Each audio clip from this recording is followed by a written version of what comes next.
Okay, in this video we're checking out the XL5 V3 frame from iFlight-RC.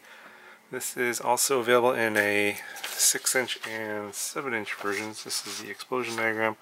You can see they have an XL5, XL6, XL7, all in a version 3. I'm not 100% sure what's the difference between the version 1, version 2, and version 3. I'm sure they're making slight alterations to improve the weight and the strength and all that kind of stuff. They sent along the XL5 here, so I got the 5-inch arms, but they also sent along the 7-inch arms as well. I'm just going to be building this out as the 5-inch version. I believe the sticker kit that was included here, I'll show you that here in a second, is only for the 5-inch version as far as I can tell. So I'm building this out as the 5-inch. Obviously you can just swap out the arms and get a 7-inch if you want to do something for like long range or something like that. So as you can see, as with all the iFlight products, nice explosion diagram shows you the obviously individual arms. You have your bottom plate, sandwich plate, top plate, standoffs. It's a pretty typical Alien type of style frame, freestyle frame with the top mounted battery up here.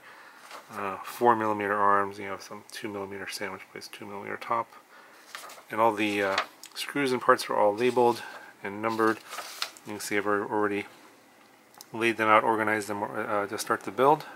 So go ahead and show you the arms here, and as is very typical of all the iFlight-RC frames, very nice carbon, all chamfered edges, beveled, washed. It's all very nice, and also pretty strong stuff.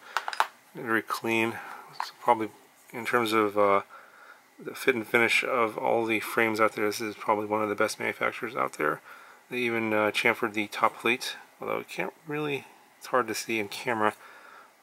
See a little bit there.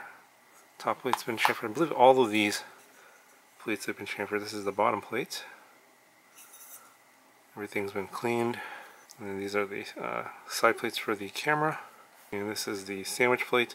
Now, unfortunately, the way they designed this, I think that in some frames you could swap the sandwich plate and move it on the bottom, and then use the top plate to be the, basically, you move the arms to the underside, like so. I'm not 100% sure if we'll be able to do that. I'm going to try and see if that's possible, because if we can do that, then you'll have more space in between the top plate and the sandwich plate. If the sandwich plate is underneath, the arms are underneath the bottom plate. If the arms are on top of the bottom plate and the sandwich plate is here, that's going to cut down on your space available for your components. So I'm going to look into that, see if I can possibly flip it over or not. It doesn't look like from the diagram that that's possible. Okay, so this is the stickers. There's a whole bunch of them for the arms and other carbon pieces. And this is going to be this design here. I think they have some other designs as well if you don't particularly like this pattern. I've done another frame review with the stickers on. I think it was the IX5, and they stick on very easily. There's nothing really special to do. You just they're all cut precisely, and you just match up the holes and everything, line it up, and then press down, and they just stick just fine. Okay, so these are the battery straps that are included. Pretty nice with the buckles here. The buckles are pretty large. They just include some TPU parts here, and these are the arm bumpers. I don't think these are included as part of the regular price of the kit. You can add them on. Go to the product page, you can click the box to add these on. It is an extra cost. I believe this TPU part is included. This is for the basically for the SMA antenna, and the battery XT60 comes out the side here. So this is just to keep that out of the way of the props. And you have this other TPU part. I think this is for putting the, if you have an R9 antenna and you want to put it up in the front, this is included for that. And then they have these universal TPU camera adapters. I think this is for converting a micro camera to a full-size camera. So this is an extra cost as well, but I don't think I'll be using these. So I'm going to go ahead and put this together. It shouldn't take too long. It's going to follow the diagram, and obviously I'm going to put the stickers on the carbon pieces first before I assemble it, and then we'll take a look at what it looks like after it's been all put together. Okay, so I got it all assembled, and actually just went ahead and installed the GoPro mount as well. Pretty easy to put together. Really nothing special in terms of problems or anything like that to mention. As you can see here, I did end up flipping it over in terms of putting the sandwich plate under the arms instead of the arms on top of the bottom plate here, and then the sandwich plate on top of that. So basically, in the diagram, all of these press fit nuts were on the bottom, and the screws were going in the other direction. And all I did is I just flipped over the whole bottom section. So I put that together that way, and then that way this sandwich plate here ends up on the bottom, and now I have that full 30 millimeters here of space here for my stack, and I could easily put in 3 boards. If I had flipped it over and done it the way that the diagram had indicated, I would probably only have space for 2 boards. So this gives you a little more flexibility, and you can put the sandwich plate on the bottom like this, and so everything is just reversed. I just flipped it upside down, and then I put the stand-ups on the other side, and then I ran some screws through the holes here for the 30 by 30 stack, and then attached the nylon standoff there. If you want to use the 20 by 20 stack, I think you can use some longer screws to go through that press fit nut that's on the inside to go up. So that's a possibility.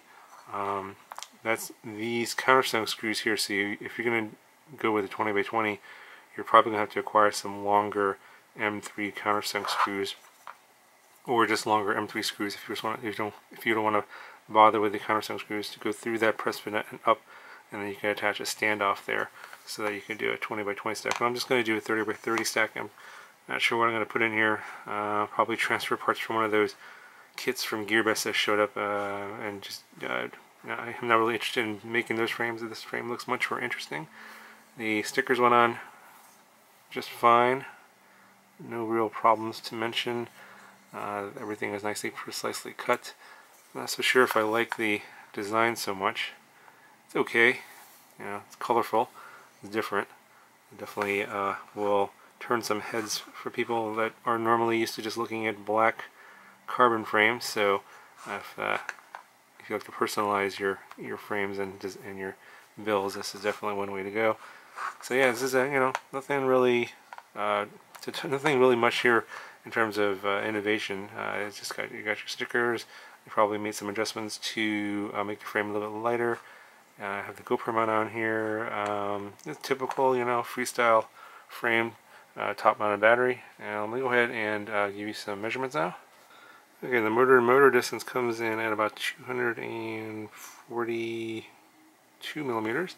And the front to back is about 170 millimeters. And the side to side is also 170 millimeters, so it's a Truex frame. Okay, so the dimensions are pretty wide. So this is a 5-inch prop here. I'm just curious, maybe a bigger prop might fit on here, and you might be able to get away with a 5.5-inch prop in this. I'm not sure if a 6-inch will fit on here though. Okay, so here's the weight of the frame with the GoPro mount, coming in at 145, almost 146 grams. The GoPro mount weighs about 14 grams, so you just subtract that off.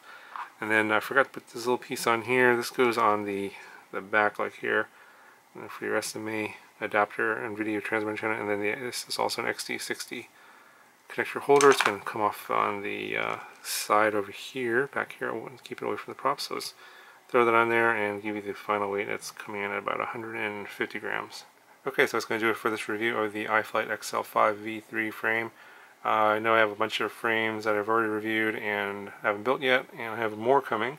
So yeah, if there's something that you really want to see built out, if you have part suggestions, whatever, do let me know in the comments below, because not all of these are going to get built out because I just have way too many of them. So the more comments, the better. Of course, if there's aren't any comments, that means that there's no one interested. So you're probably not going to see this if that's the case. So anyway, guys, that's going to do it for this video. If you have any questions, let me know, and I'll talk to you guys in the next one.